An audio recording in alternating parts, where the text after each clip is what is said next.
ఏ రకంగా అవలంబిస్తుందో మరొకసారి ప్రశ్నమైంది.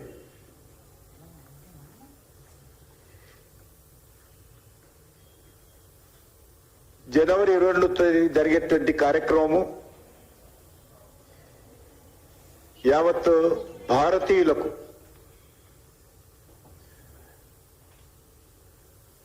కులాలకు అతీతంగా, ప్రాంతాలకు అతీతంగా, భాషలకు అతీతంగా ఆ రకంగా ప్రపంచంలో ఉన్నటువంటి సమస్త హిందువులకు ఎంతో ఉద్వేగభరితమైనటువంటి కార్యక్రమం ఇది. దాదాపు 550 సంవత్సరాలుగా జనవరి 22న జరిగేటువంటి కార్యక్రమం కోసం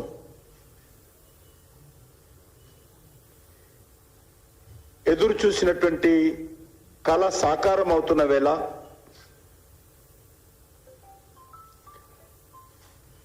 అనేక పోరాటాల తర్వాత, త్యాగాల తర్వాత ఈరోజు ప్రజాస్వామ్యబద్ధంగా,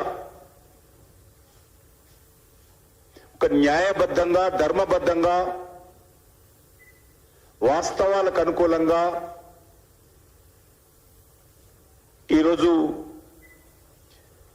ఆలయం నిర్మాణం జరిగి బాలరాముడి యొక్క విగ్రహ ప్రాణ ప్రతిష్ఠ కార్యక్రమం జరుగుతూ ఉంటే మరి ఎందుకు ఈరోజు కాంగ్రెస్ పార్టీకి కంటగింపుగా ఉంది? ఎందుకు కాంగ్రెస్ పార్టీ ఆడిపోసుకుంటున్నది?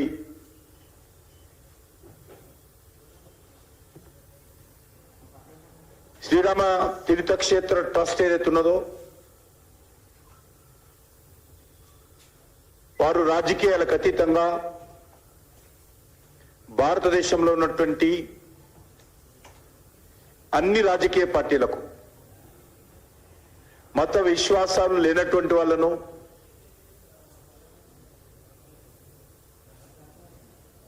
లాంటి అనేక వ్యక్తులను కూడా ఇది ఒక మతానికే పరిమితం కాదు అనేటువంటి ఆలోచనతో అన్ని వర్గాల ప్రజలను, ప్రముఖులను కూడా ఆహ్వానించి తమ యొక్క గొప్పతనాన్ని చాటుకున్నారు వాళ్ళు. అది కలువులు కావచ్చు, కళాకారులు కావచ్చు, రాజకీయ పార్టీ అధినేతలు కావచ్చు, ముఖ్యమంత్రులు కావచ్చు, ప్రతి ఒక్కరిని కూడా కలిసి ఆహ్వానిస్తూ ఉంటే సాధువులు, సంతులు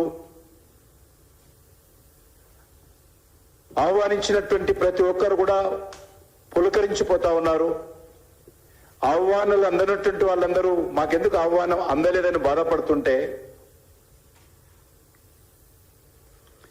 దేశంలో ఈరోజు ఒక ఉత్సాహపూరితమైనటువంటి, ఒక ఆధ్యాత్మికమైనటువంటి వాతావరణం రోజు రోజు పెరుగుతూ ఉంటే దేశంలో ఉన్నటువంటి అన్ని ప్రచార ప్రసార సాధనాలను కూడా స్వచ్ఛందంగా వాళ్ళు అన్ని రకాల వార్తలు ప్రజల కోసం, భక్తుల కోసం, అయోధ్య వార్తలు వాళ్ళు స్వచ్ఛందంగా ముందుకొచ్చి విలేకరులను, వందలాది మంది విలేకరులను, రిపోర్టర్స్ను అయోధ్యకు పంపించి గత 10 రోజుల నుంచి కూడా వాళ్ళు వార్తా ప్రసారాలు చేస్తూ ఉంటే మరి ఈరోజు కాంగ్రెస్ పార్టీ వ్యవహరిస్తున్నటువంటి తీరు ఏదైతున్నదో నిజంగా అయోధ్యలో బాలరాముడి విగ్రహ ప్రతిష్ఠ కార్యక్రమానికి వచ్చినటువంటి ఆహ్వానాన్ని తిరస్కరిస్తూ కాంగ్రెస్ పార్టీ తీసుకున్నటువంటి నిర్ణయం ఏదైతున్నదో అది పూర్తిగా దివాలాకోరుతనమని మనం చేస్తున్నాను. వాళ్ళు ఒక అభద్రతా భావంతో, కుహాన లౌకికవాదంతో, ఒక సూడో సెక్యులరిస్టులుగా ఈరోజు వ్యవహరిస్తూ ఉన్నారు. ఇంత పెద్ద కార్యక్రమము ప్రభుత్వాలు, ప్రజలు, సామాజిక సంస్థలు అందరూ కూడా వేలాది సంస్థలు ఈరోజు పనిచేస్తా ఉన్నాయి ఈ కార్యక్రమంలో. అటువంటి పవిత్రమైనటువంటి కార్యక్రమాన్ని ఈరోజు వ్యతిరేకించడం ఏదైతున్నదో మరొకసారి కాంగ్రెస్ పార్టీ తమ యొక్క హిందూ వ్యతిరేక వైఖరి, హిందుత్వ వ్యతిరేక వైఖరి చాటుకున్నది. ఓటు బ్యాంక్ రాజకీయాల కోసం, బుజ్జగింపు రాజకీయాల కోసం, మతతత్వ రాజకీయాల కోసం, అధికారమే పరమావధిగా గత 75 సంవత్సరాలుగా అంతకు ముందు కూడా కొనసాగిస్తున్నటువంటి తమ దుర్మార్గపు ఆలోచన పరంపరలో భాగంగా ఈరోజు కాంగ్రెస్ పార్టీ మేము అయోధ్యకు రామని చెప్పడం ఏదైతున్నదో ఇది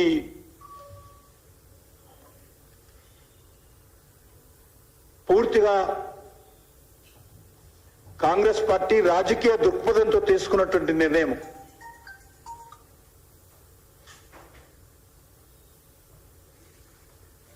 రామ జన్మభూమి తీర్థక్షేత్ర ట్రస్ట్ ద్వారా సోనియా గాంధీ గారికి, ఆ పార్టీ